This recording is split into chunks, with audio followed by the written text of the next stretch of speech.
All right, let's go. Hey, welcome friends in the room, friends in Houston. I know you guys are meeting. Hey, I love y'all too. Welcome friends in Northwest Fayetteville, Arkansas, and the other 13 live locations. I know Fort Worth tonight is also gathering, so depending on where you're at, welcome everyone and everybody just tuning in from online. It has been a minute, and gosh, man, it is good to see you guys. And like JD said, some of y'all, you guys got plans after tonight or something.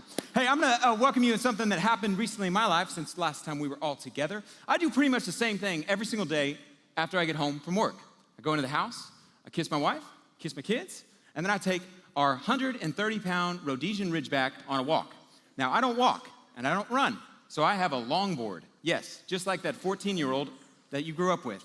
And I take him on the longboard. We have a shock collar.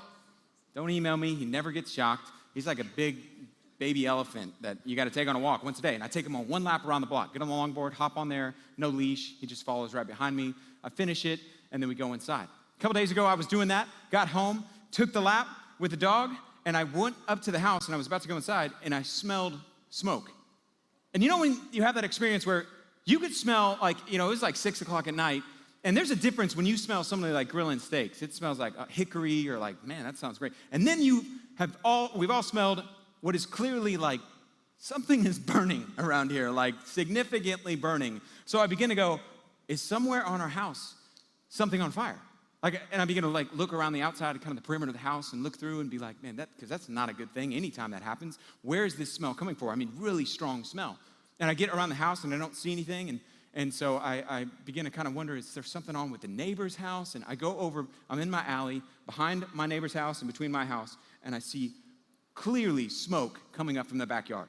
And not just like any smoke, like, oh, maybe they're doing s'mores. That's what people do in June. Like a thick, white, billowing cloud of smoke. Like clearly something is burning over there. And I'm beginning to go like, man, what is possibly going on? And I come up to the fence, and I didn't want to just open their gate and go into their backyard like, hey, it's the neighbors, we're coming over. If they were just, I don't know what they could have been doing, but I couldn't see. So I go up to the fence, and I begin to just try to peek over and see what's going on, hoping there's no one sunbathing nude or something going on. And I begin to look over, and which clearly, if they're doing that and they have smoke, they've got more problems than we can talk about here. But anyway, so I begin to try to look at the fence, but it was too tall. It was a really high fence. So it was one of those moments where, guys, at least you've all experienced this when you were a kid and you threw a ball over the fence and you had to hop over, where I'm jumping up to try and hold myself for a second just to see, and I keep jumping up to hold myself, hoping that no one's looking out the window who's this psychopath that is jumping over our fence. And all I can see is smoke. I mean, thick white smoke. I can't see the fire. And because as far as I could get up there, I couldn't see what was down below. And so I take the dog, the baby elephant, take him back home, put him inside, and I'm like, hey, talking to my wife, I'm gonna go check on, there's something burning in the neighbor's yard. And by the time I got back over there, maybe they had seen me jumping over. Someone had put the fire out. And I still never quite figured out exactly what was taking place back there. But the reason I start there is because in that moment, I know that there's a fire that is taking place. And fire is not necessarily one of those bad things where anytime it's present, you're like, hey, this is an emergency. We need to make sure that we put that out. Fire can be a great thing. It's not inherently a bad thing. A fire in a fire pit in your backyard can be awesome. A fire moving through your property, burning the fence or burning your house is an incredibly destructive thing. But it's not inherently or not always necessarily a bad thing. It depends on what the source of the fire is, on why there's a fire there, on what it's burning. What does it have to do with 7 deadly sins? Tonight, we're going to talk about a deadly sin that is very similar to fire, and that it's not inherently, every time it's there, a bad thing. There's plenty of times where it's appropriate to be there. But if unchecked, or if they're for the wrong reason, or expressed in the wrong way, just like a fire, is incredibly destructive. And that 7th deadly sin, or that one of the deadly sins, is anger. Anger is one of those things that inside of your life, it's not always a wrong thing. There are appropriate times. The Bible says God is angry at times in Scripture, specifically at injustice in our world. You can't love someone and not experience anger, right? If I love someone and someone is hurting them or abusing them, I would rightly feel anger, righteous anger towards that person. We're told that God feels that. There's appropriate times to have anger. It's not always bad. When you look at the news and you see what happens with George Floyd, you should appropriately feel anger. That is wrong, not okay. There's appropriate experiences of anger. But at the same time, there's also not appropriate experiences of anger or expressions of anger. There's sinful anger that can take place. It depends on what the source, what the cause, and what's taking place. Tonight, we're not talking about righteous anger. We're going to talk about the deadly sin of sinful anger. Because unlike several, or really all of them can be toxic, but this one in particular, the effects are seen and are rippling all throughout our culture of anger being experienced and not know how to express it. And what we're about to talk about tonight, I promise you this, if just Christians would apply the things that we're going to look at, myself, you, if you claim to be a follower of Jesus, if just us would apply the teaching of Jesus on it relates to this, our world would change.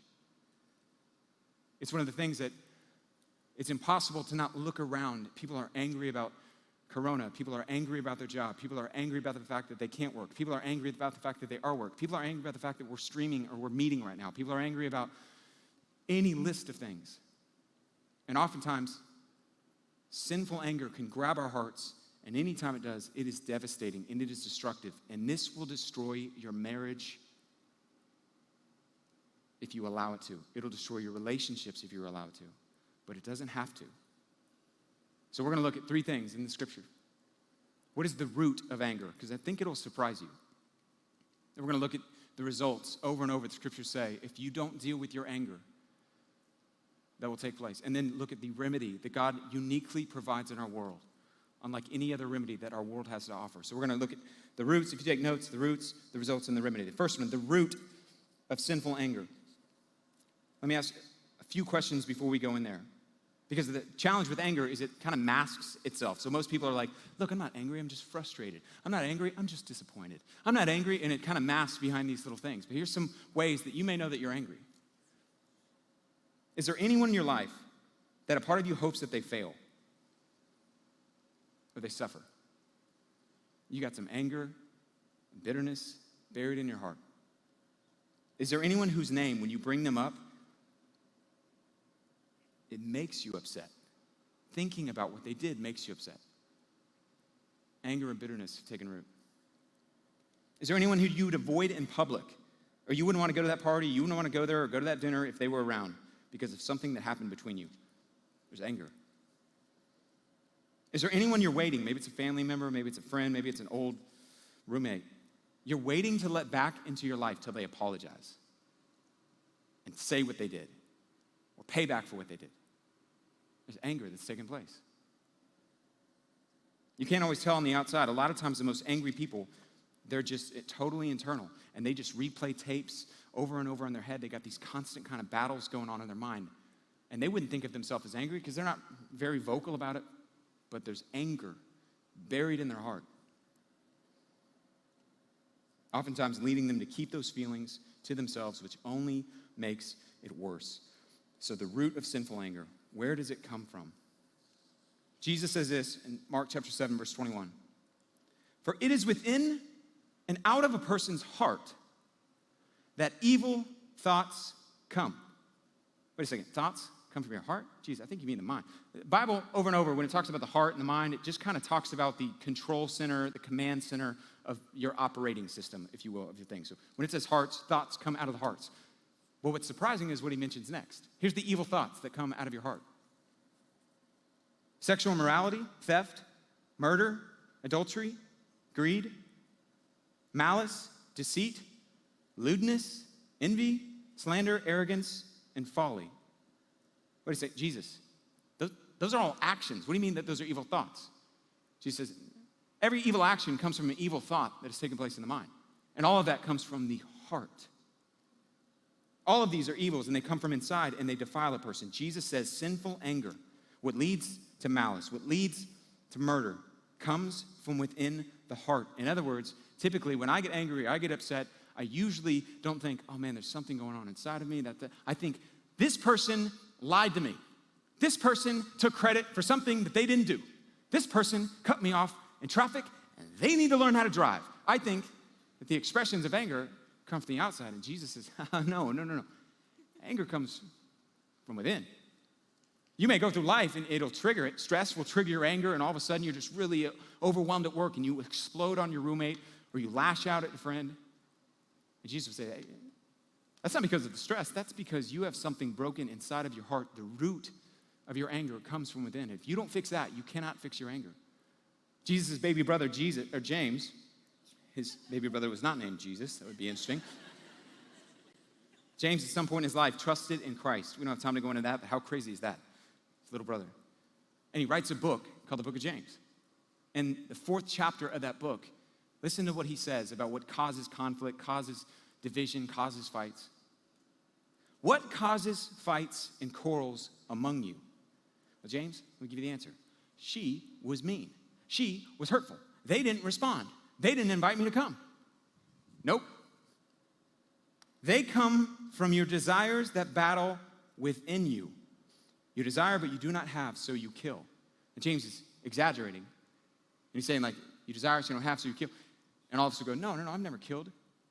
The same expression that leads to killing someone is anger, hatred, bitterness. And James says, all of that anger, it doesn't come from the outside. It doesn't come from what was done or wasn't done against you. It comes from within. In Hebrews chapter 12, verse 15, it says this: see to it that no one falls short of the grace of God, and that no bitter root grows up and causes trouble and defiles many. The Bible says, like, bitterness, think about this, it's so brilliant. It's like a root that'll come in your life, and as it grows, it begins to impact your life. Why is that brilliant? Because what's a root? A root is something that, the roots of a plant, the roots of a flower, are something beneath the surface. You can't see them, but they're impacting everything that you can see on the surface. This is what the author of Hebrews says. That's like what bitterness is like. It's this thing that is beneath the surface, and it just gets buried underneath there, and somebody called you a name in 6th grade, and every time now anybody insults the way that you look on the outside, so there's a root of bitterness that's growing underneath. And you can't see it, but it's buried there, and it's affecting everything, just like the roots of a flower affect everything that you can see above the surface. That root of bitterness is going to affect everything above the surface in your life. And if you want to deal with anger or sinful anger, it involves dealing with it at a heart level.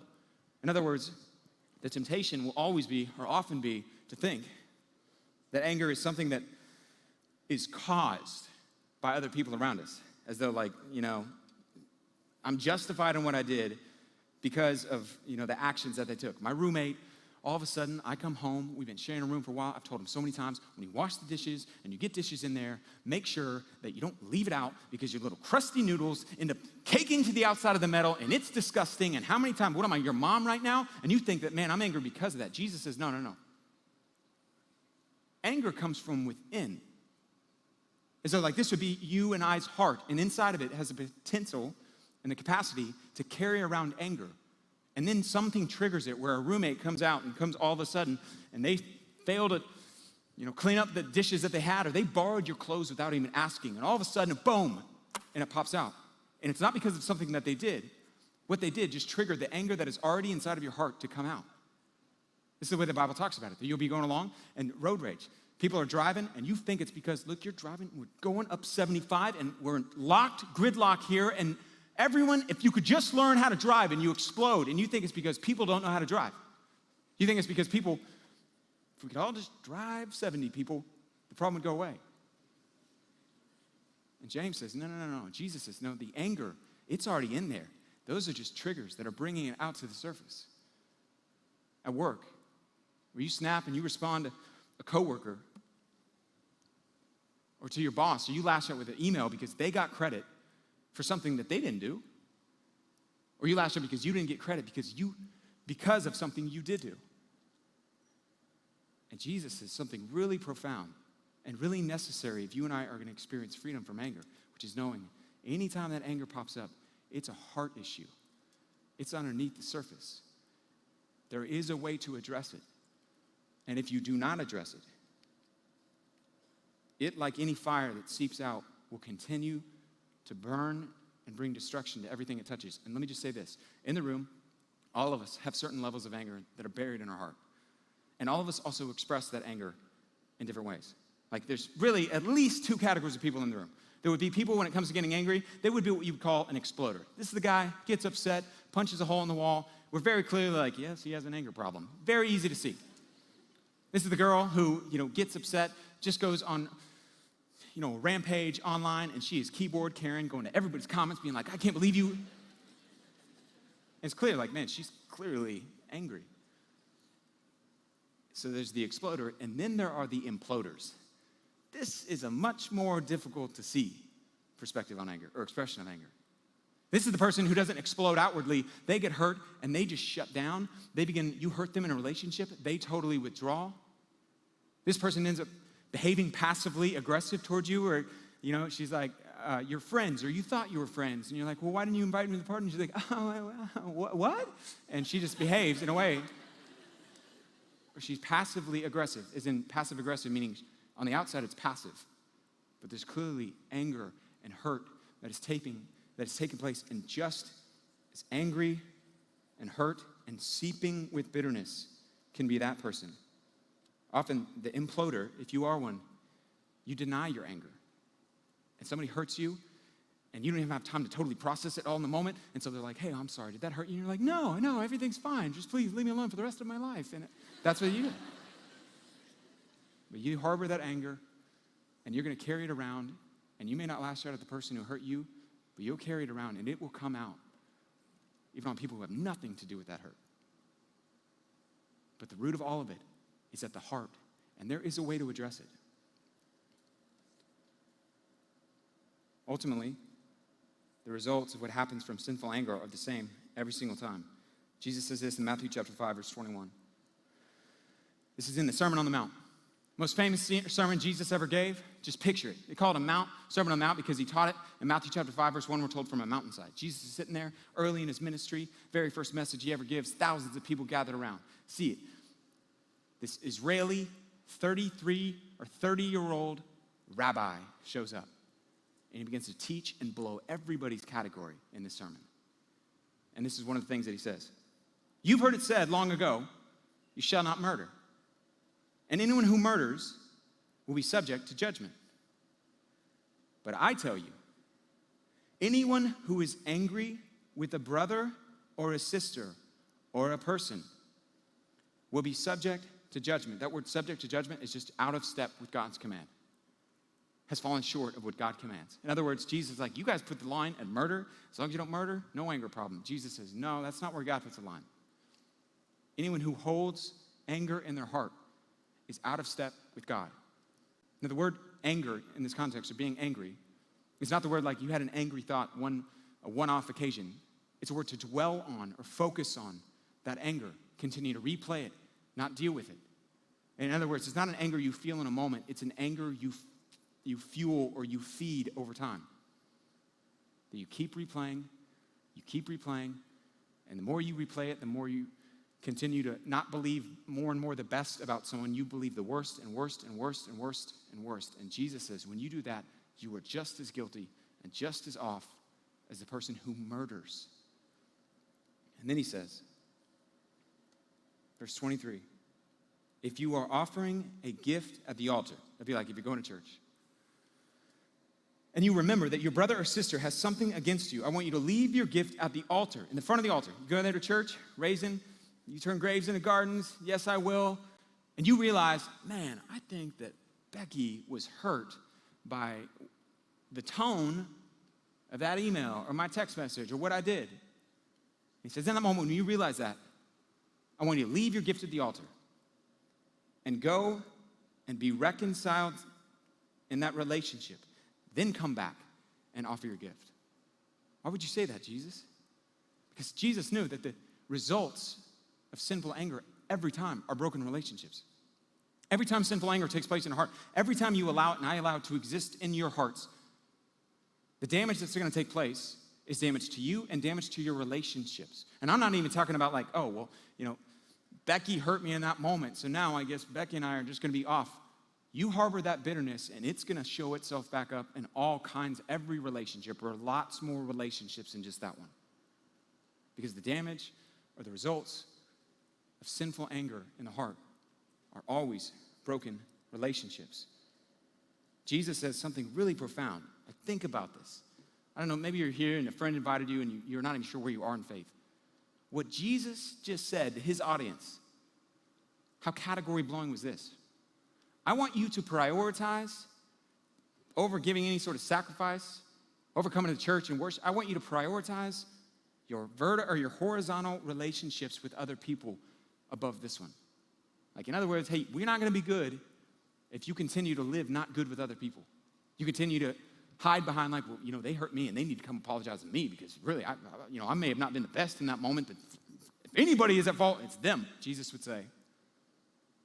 You just recognize that you're off with someone and you should go seek that person out. Because if you don't, broken relationship will take place there. It'll take place in your future. And in a way, it disconnects you from relating to God. Some of you were really hurt by your dad. And I love you. I see you. I love this group. I love this generation. I believe in this generation. And as a bigger brother in life, I'm telling you, you've got to forgive him. Holding on to that is only going to hurt you. And you know what? If I knew your story and I knew what happened, I would be angry too. But you holding on to that, and that anger, it's not going away. And it's going to keep following you. So as someone who has no skin in the game other than I care about each one of you, you have got to deal with that hurt.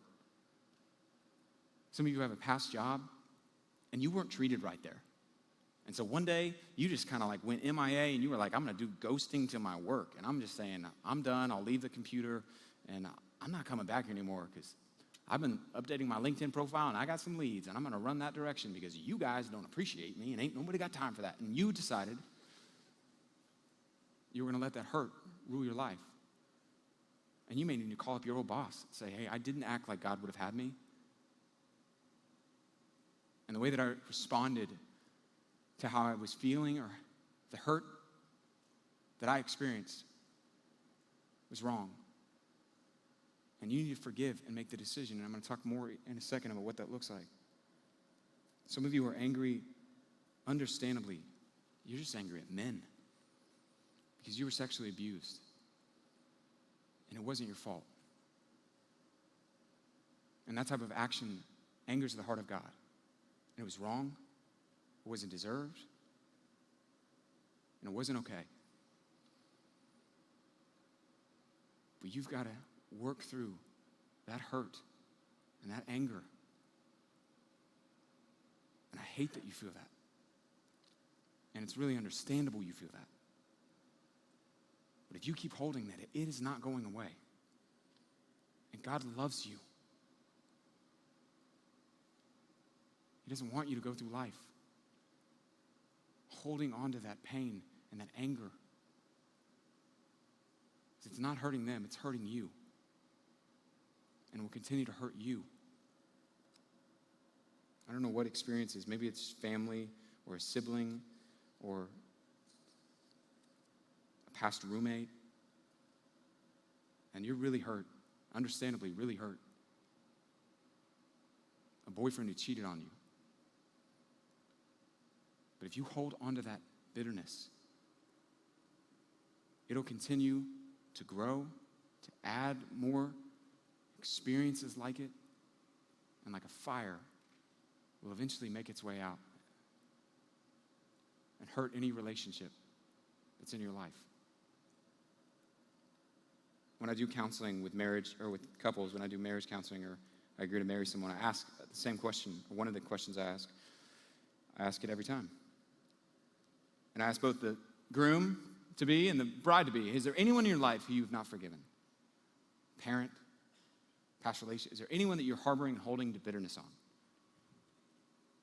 And if they say, yes, so-and-so, I tell them I won't do the wedding until they've worked through that. It's not because I don't love them. It's not because I don't care about them. It's because I love them so much. I want them to make sure they enter into marriage with the footing that I'm not going through life holding on to hurts and bitterness and anger and grudges.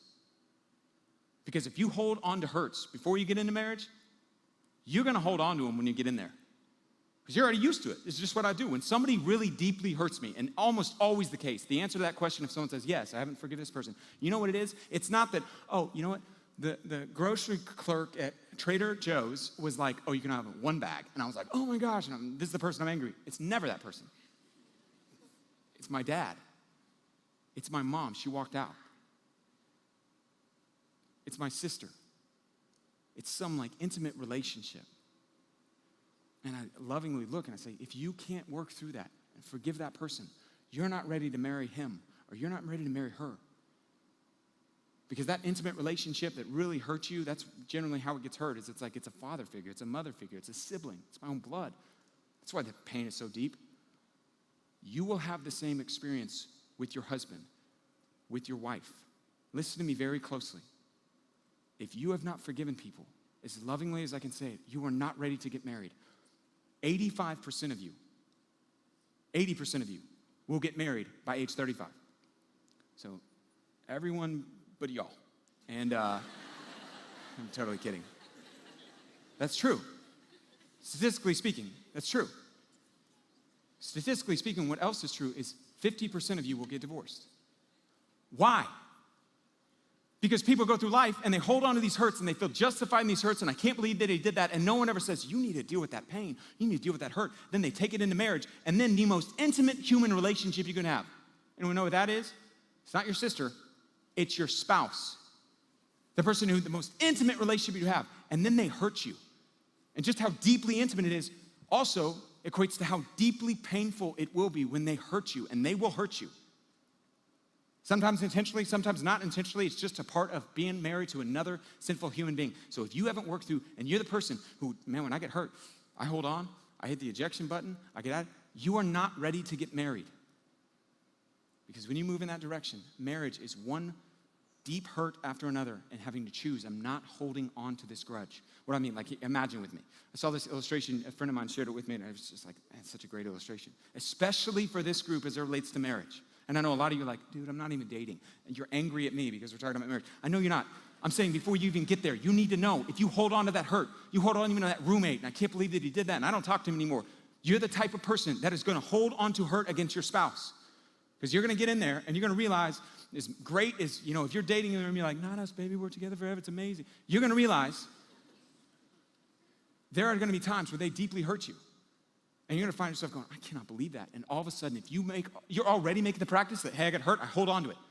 You're gonna hold on to it, and the more that you do, it's gonna wall off and separate you from that other person. What do I mean? You're gonna get in a marriage, and all of a sudden, you're gonna be around that special someone girl, and you guys got married. Like, go there with me in your head. So you guys got married, it was beautiful. You're probably not even dating, but just mentally, put a faceless person next to you, and you're like, they look like everything I ever wanted them, and this is so great, and they have the job that we want, and we're married together. Go there with me first. You just happened. You get married, things are going great, honeymoon, everything's awesome. Eventually you're like, oh man, you brought into this relationship debt.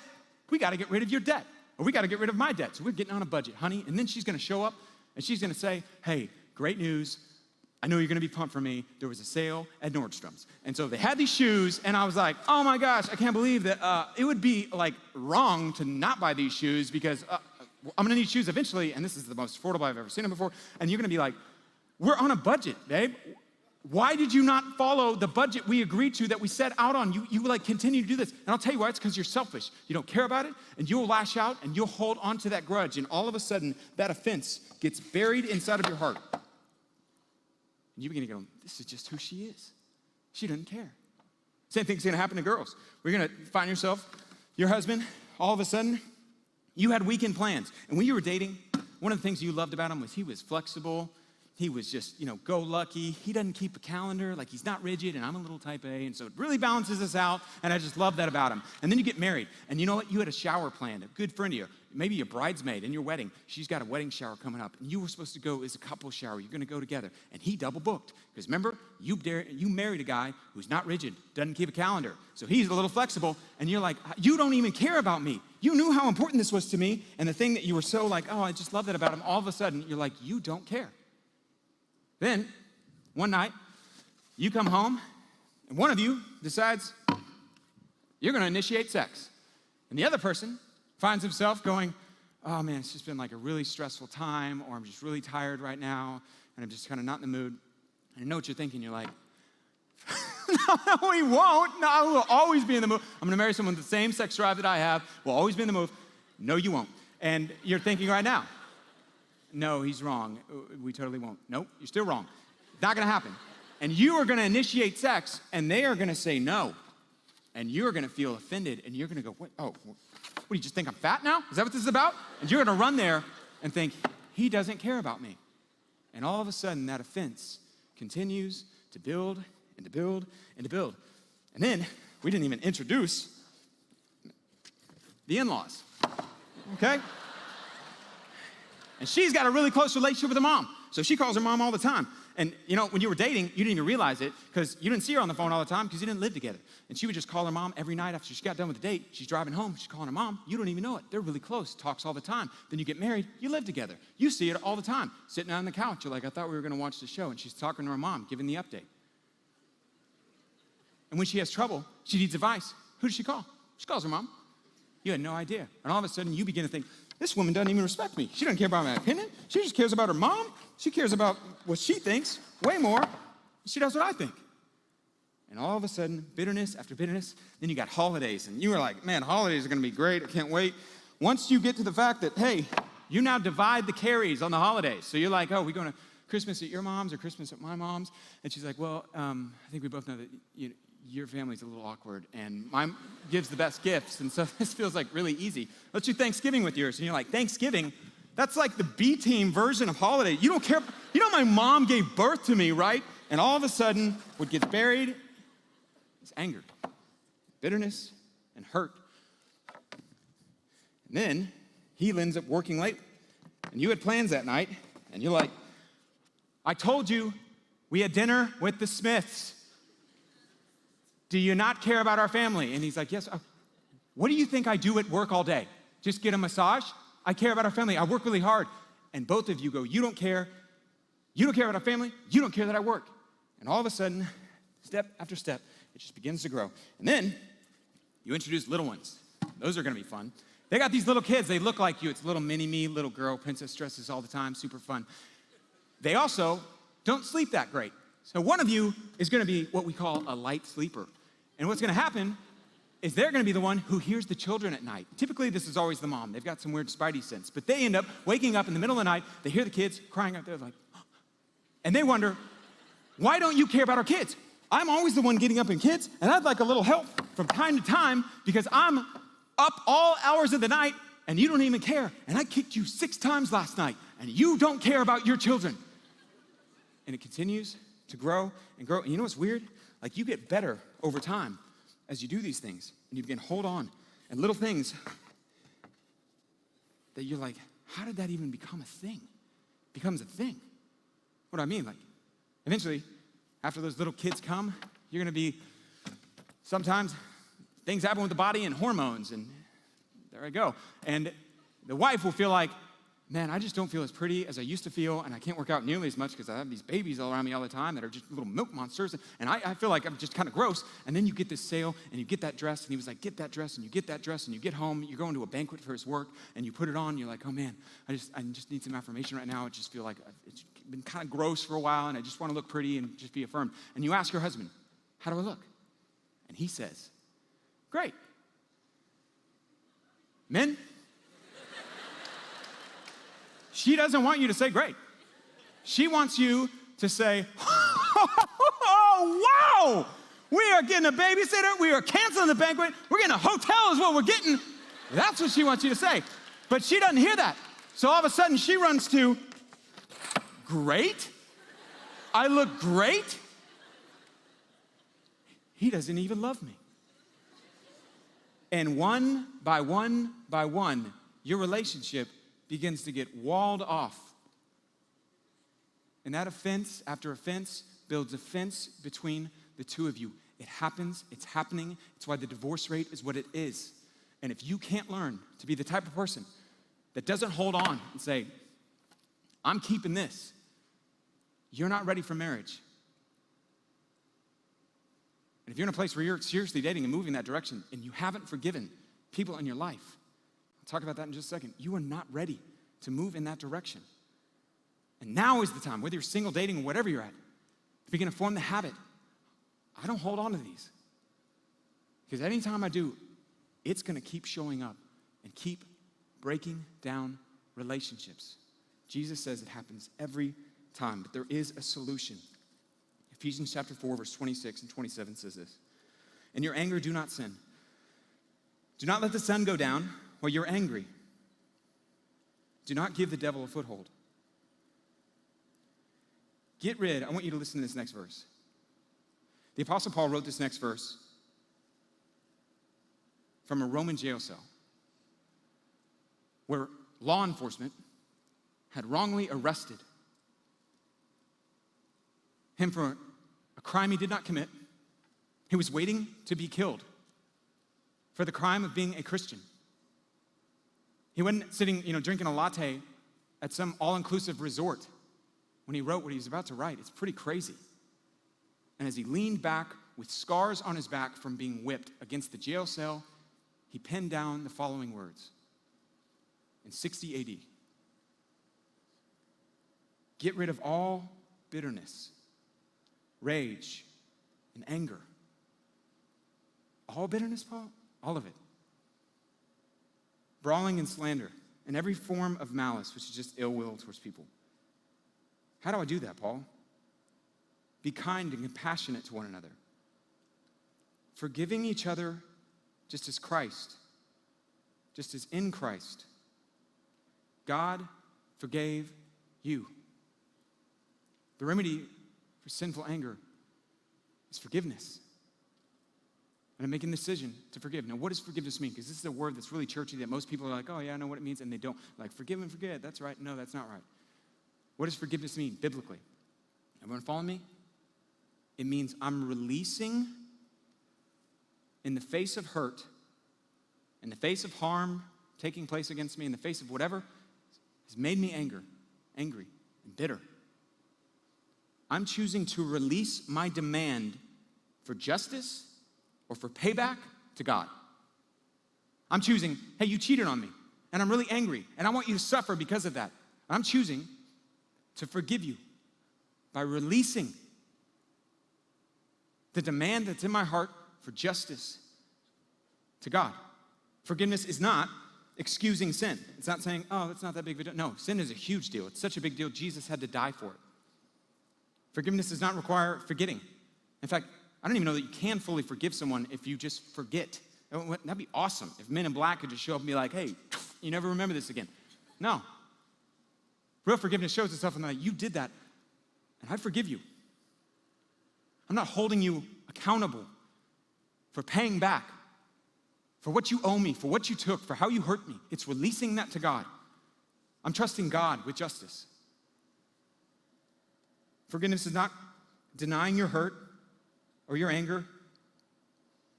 And forgiveness is not conditional. It does not require the person to ask for forgiveness or to own their part or even be present.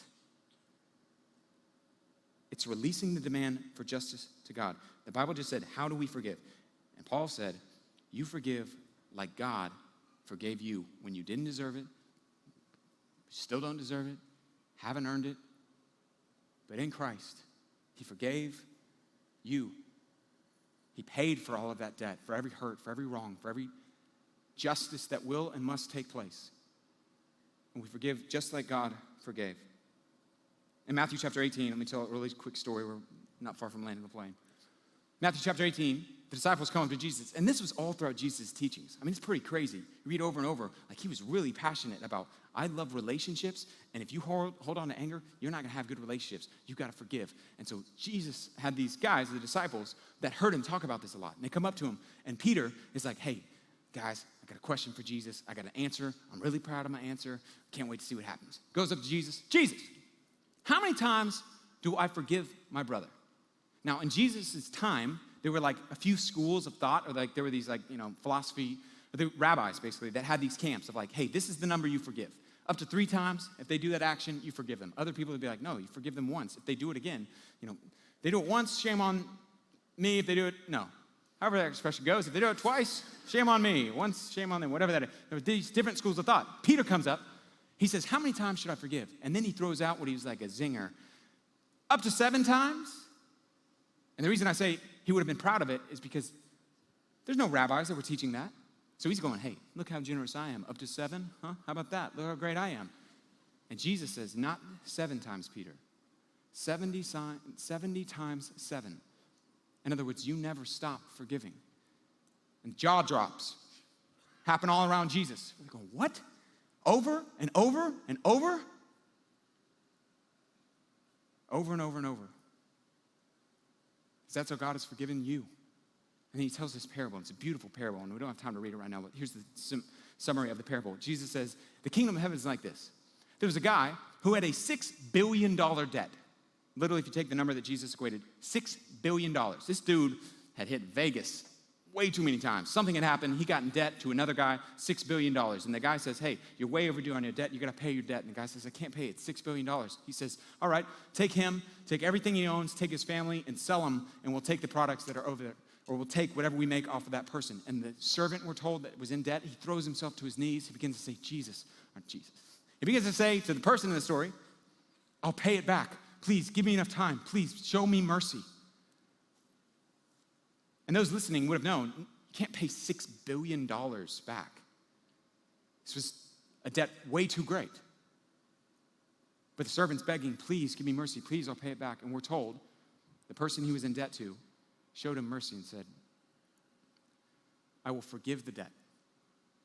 The guy gets up, he goes home, he's really excited, he's gonna go tell his wife, we were in $6 billion, that's a good day. You get $6 billion out of debt, that's an exciting day. We're going out for champagne or sparkling grape juice or whatever you feel okay about. And he goes, and on the way home, he bumps into a guy who owes him $1,000. And he grabs the guy and he says, where's my $1,000? Jesus is telling the story, he's so brilliant. He's a great storyteller. He's telling his audience. On his way home, he bumps into the guy that owed him $1,000. He begins to shake him and say, give me my $1,000. And that guy says, please, give me time. I'll pay it back. I'll pay it back. I'll pay it back. And he says, no. And he throws and sells his family and does what was supposed to happen to him. And we're told that the original guy, the $6 billion guy who forgave the loan, finds out about it. And he comes and he says, you wicked servant, I forgave you 1,000,000 times more of what you owed. Well, you can never pay back. And this guy actually could pay back what you owed him. And yet you didn't show mercy to him? You think I'm gonna show mercy to you?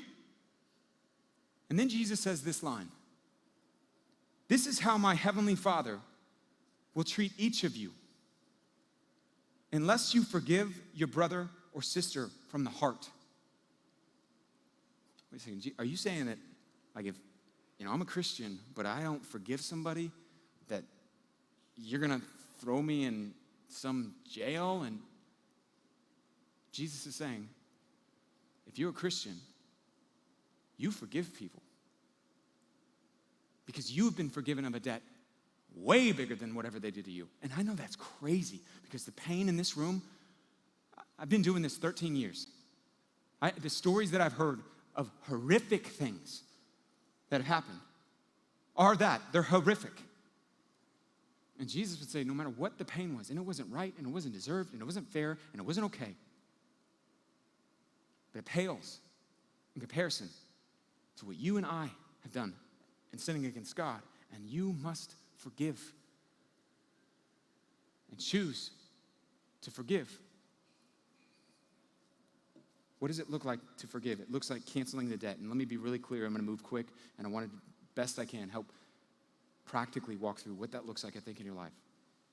Inside of the parable, Jesus says forgiveness is canceling a debt that's owed. It's saying, hey, you don't owe me anymore. And I want to help you, I want to encourage you to do something that was really helpful for me. It was a moment I sat down in my life where I realized I was carrying a lot of hurt from my father who was absent. Wasn't present. And I began to process through that pain and through just the counsel of scriptures like these and other believers in my life going, in order to cancel the debt, it's really hard to cancel the debt if you don't know how much the debt is, if you don't know what the debt is. And they began to go man, identifying what did he take from you or what was taken from you? Because if I'm gonna cancel that, this blanket statement ends up happening for a lot of Christians who are like, yes, I forgive, I feel good today, and I forgive, and then it pops back up. In order to really forgive, you gotta decide, hey, I'm not holding this against you anymore. I'm canceling what I feel like you owe me because God has already canceled all that I owe him, every way that I've sinned against him. And I sat down, and you know what I began to do? I began to write out very specifically, and maybe this will be helpful from you. You took from me having a father around. You took from me a dad who came to my sport games in college, in high school. You took from me Monday nights I had to drive across town to that terrible apartment. And I didn't want to, and I didn't have a choice because custody orders.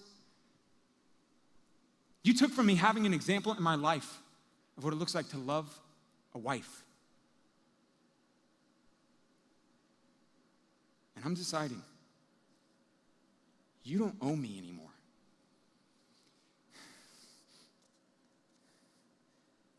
You never owe me. Every sin that we commit is ultimately a sin against God. And I'm not holding on to that anymore. And that's between you and God. Every sin that you've done will be paid for on the cross, just like every sin that I've done was paid for on the cross. And I'm not carrying that anymore. Some of you, you've got to do this. And my heart breaks because I know he took from you your virginity. He took from you having a mother around her. She took from you. He took from you the shame that you carry every day from abortion that you didn't want to get, and he told you you needed to get. You've got to let it go. Holding on to it will only hurt you. And one of the most healthy things you can do is to sit down and write out, this is what was taken from me.